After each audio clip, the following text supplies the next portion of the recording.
Assalamualaikum warahmatullahi wabarakatuh.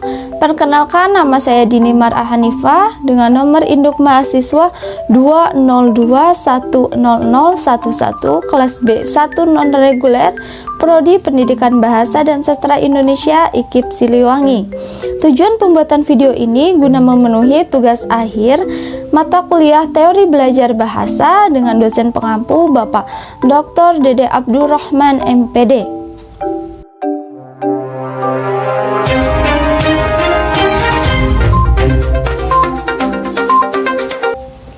Kembali lagi bersama dengan saya Dini Mar'ah Hanifah di Sekilas Info kali ini.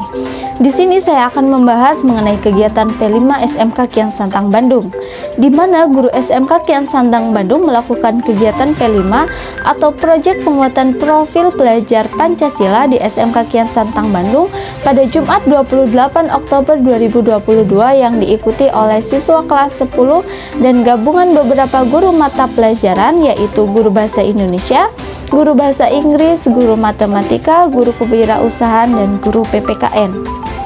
Tahun 2022 adalah perubahan, terutama di dunia pendidikan.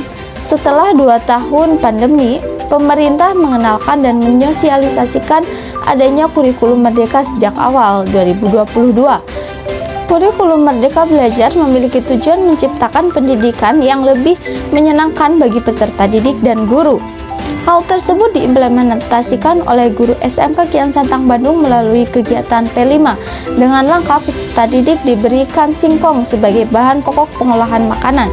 Mereka dituntut untuk berkreasi sekreatif mungkin membuat olahan makanan berbahan baku singkong, mulai dari pencarian bahan, proses pengolahan, presentasi cara pengolahan, hingga memasarkan di lingkungan sekolah.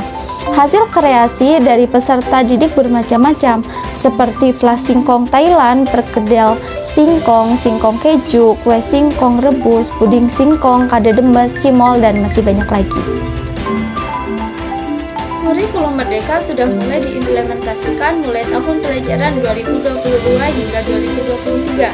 Salah satu bagian yang tidak dapat dipisahkan dari kurikulum Merdeka adalah adanya kegiatan berbasis proyek, yaitu proyek pengembangan profil pelajar Pancasila atau yang kita kenal dengan sebutan P5.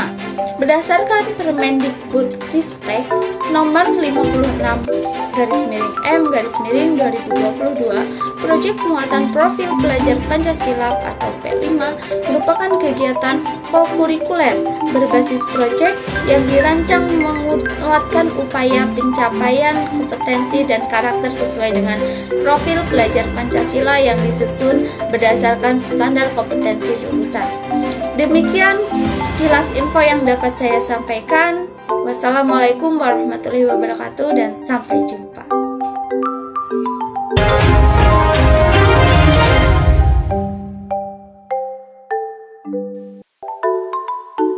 Teks berita.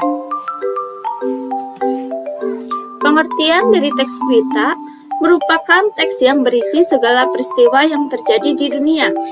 Teks berita biasanya disebarkan melalui berbagai media seperti koran, majalah, radio, televisi, internet, ataupun media lainnya. Ciri-ciri berita yang pertama adalah faktual, berarti suatu kejadian yang bersifat nyata, benar-benar terjadi dan dapat dirasakan serta dibuktikan kebenarannya. Yang kedua adalah aktual, berarti kejadian yang bersifat baru, terkini dan sedang menjadi pembicaraan di kalangan masyarakat umum. Yang ketiga adalah unik dan menarik. Unik berarti setiap wartawan atau portal penyedia berita memiliki editorial, redaksi, hingga diksi yang khas. Menarik berarti menyajikan fakta aktual yang diinginkan oleh masyarakat atau menimbulkan rasa ingin tahu dan ketertarikan dari masyarakat untuk membacanya. Yang keempat, berpengaruh bagi masyarakat luas. Teks berita harus memberikan pengaruh bagi kepentingan orang banyak. Yang kelima adalah objektif. Berarti berita yang disampaikan benar-benar berdasarkan fakta tanpa rekayasa atau dipengaruhi oleh pandangan atau pendapat pribadi pelapornya. Yang keenam, terdapat waktu dan tempat kronologi kejadian. Berita biasanya dilengkapi dengan runtutan waktu atau kronologi kapan terjadinya suatu peristiwa. Dan yang terakhir adalah bahasa baku, sederhana dan komunikatif. Pada umumnya, berita berisi tulisan yang menggunakan bahasa baku sesuai PUEB. Sederhana namun tetap menarik dan tidak membingungkan ketika dibaca atau mudah untuk dikomunikasikan. Yang berikutnya adalah unsur teks berita, di mana unsur teks berita ini terdiri dari 5W plus 1H. Yang pertama adalah what atau apa. Nama atau identitas dari suatu kejadian atau peristiwa yang baru atau sedang terjadi. Apakah menyangkut hidup seseorang atau kejadian tanah longsor, banjir, kerusuhan, apa yang diberitakan. Yang kedua adalah who, siapa. Siapa saja yang terlibat dalam suatu kejadian atau peristiwa, atau siapa tokoh utama yang menjadi sorotan berita. Yang ketiga adalah where, di mana. Unsur ini menyatakan lokasi atau daerah tempat terjadinya peristiwa, di mana kejadian itu terjadi. Dalam kriminal, istilahnya bisa disebut dengan TKP atau tempat kejadian perkara. Yang keempat adalah when, kapan. Unsur yang merupakan waktu dari suatu kejadian atau peristiwa yang dilaporkan biasanya mencangkup tanggal, hari, jam, menit, atau umum seperti pagi, siang, dan sore. Yang kelima adalah why, mengapa. Alasan mengapa peristiwa atau kejadian yang dilaporkan dapat terjadi. Unsur ini juga mencangkup untuk mengetahui secara detail penyebab dari suatu peristiwa yang telah terjadi. Dan yang terakhir adalah who, bagaimana. Bagaimana keadaan atau proses terjadinya suatu kejadian atau peristiwa, termasuk akibat yang ditimbulkan atau justru yang diharapkan dari peristiwa tersebut. Jika peristiwa adalah acara yang sengaja dibuat seperti konser, amal, pentas seni, dan sebagainya. Yang berikutnya adalah struktur teks berita, di mana terdapat 4 struktur. Yang pertama adalah judul berita. Judul sangat penting dalam suatu berita karena berperan sebagai pemikat pembaca atau pembaca isi dari teks berita. Untuk itu, judul harus dibuat semenarik mungkin agar dapat memancing rasa penasaran pembaca. Yang kedua adalah kepala berita atau lead atau teras berita. Kepala berita memiliki lingkup bahasan yang lebih besar. Artinya, ada banyak informasi yang disajikan pada bagian ini. Informasi penting dalam berita membuat unsur adiksimba. Umumnya, pada bagian awal berita ini, penulis akan mengawali informasi dengan menyajikan 4 unsur, yaitu apa, di mana, kapan, dan siapa. Yang ketiga adalah tubuh berita atau body. Bagian tubuh berita berisi penjelasan atau informasi yang disampaikan pada bagian kepala berita. Bagian ini adalah jawaban atas pertanyaan, mengapa dan bagaimana. Umumnya memuat latar belakang atau alasan suatu peristiwa bisa terjadi. Dan yang terakhir adalah ekor berita. Bagaimana bagian ini mencantumkan informasi yang bersifat tambahan. Apabila bagian ini dihilangkan, tidak akan berpengaruh terhadap pokok berita. Yang berikutnya adalah jenis-jenis berita. Yang pertama adalah straight news atau berita langsung. Straight news merupakan berita apa adanya, ditulis secara singkat, langsung, dan lugas. Sebagian besar halaman depan surat kabar atau yang menjadi berita utama atau headline biasanya adalah berita jenis ini. Yang kedua adalah depth news atau berita mendalam. Depth news merupakan jenis berita yang dikembangkan dengan pendalaman mengenai hal-hal yang ada di bawah suatu permukaan atau dikupas secara mendalam. Yang ketiga adalah investigation news atau berita investigasi. Investigation news merupakan jenis berita yang dikembangkan berdasarkan penyelidikan dan penelitian dari berbagai sumber yang dapat menjadi sumber berita. Yang keempat adalah interpretative news, berita interpretatif. Interpretatif news adalah berita yang dikembangkan melalui pendapat atau penilaian dari wartawan yang melaporkan, namun tetap berdasarkan fakta yang ditemukan. Dan yang terakhir adalah opinion news atau berita opini. Opinion news adalah jenis berita mengenai pendapat seseorang, biasanya pendapat para ahli, pejabat, cendekiawan mengenai suatu hal, peristiwa, kondisi keilmuan, dan sebagainya. Kaidah kebahasaan teks berita. Yang pertama adalah penggunaan bahasa yang bersifat standar atau baku. Penggunaan bahasa yang standar atau baku akan memudahkan pemahaman banyak orang karena bahasa standar sifatnya universal dan sebagian besar kalangan masyarakat mudah untuk memahaminya. Contohnya, ratusan pasien COVID-19 mengantri di lobi Wisma Atlet. Yang kedua adalah penggunaan kalimat langsung. Dalam teks berita, kamu akan menemukan kalimat langsung. Apa itu kalimat langsung? Kalimat langsung adalah kalimat yang dituturkan oleh seseorang tanpa mengubah kata atau kalimat. Ciri dari kalimat langsung yaitu ditandai dengan dua tanda petik, ganda, dan disertai keterangan penyertaan. Penggunaan kalimat langsung ini terkait dengan pengutipan pernyataan-pernyataan oleh narasumber berita. Contohnya, pelaku sudah kami tangkap. Contohnya, pelaku sudah kami tetapkan sebagai tersangka. Saat ini kami terus mengembangkan kasusnya, ucap Sutama.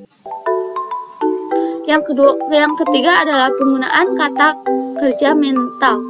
Kata kerja mental adalah kata kerja yang menunjukkan respons atau sikap seseorang terhadap suatu kaidah.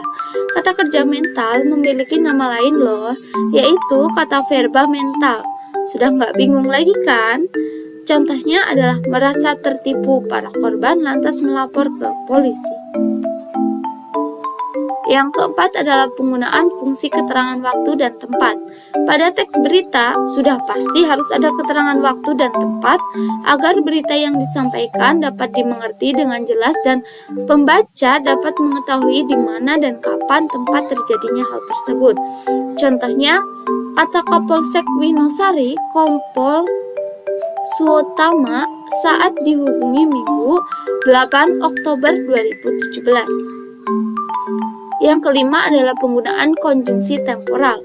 Konjungsi temporal ini disebut juga konjungsi yang berhubungan dengan waktu.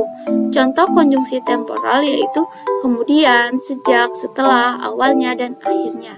Konjungsi ini biasanya ditemukan pada struktur peristiwa yang menjelaskan berita secara kronologis, urutan waktu.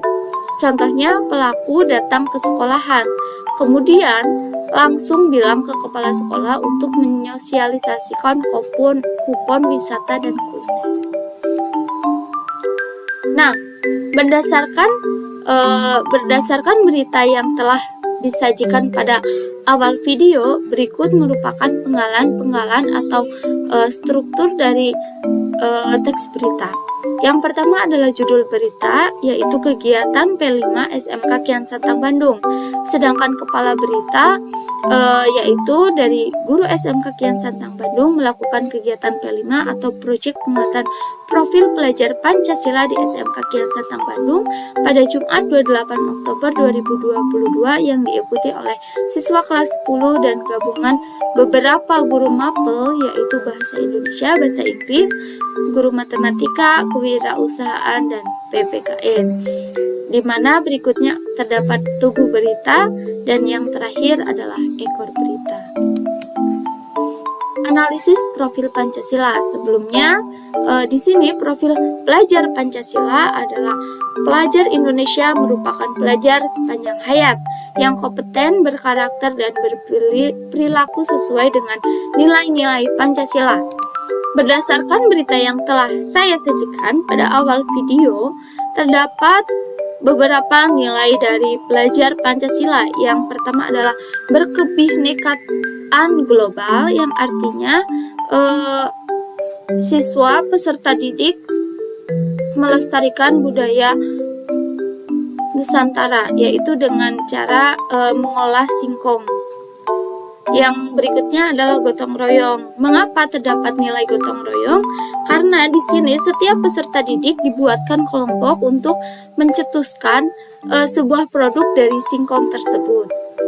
Yang berikutnya adalah mandiri. Mandiri di sini adalah ketika peserta didik bertanggung jawab atas dirinya masing-masing dalam bekerja dalam tim, yaitu tugas dia sebagai apa dan apa tugas akhirnya dalam tim tersebut. Yang berikutnya adalah bernalar kritis dan kreatif.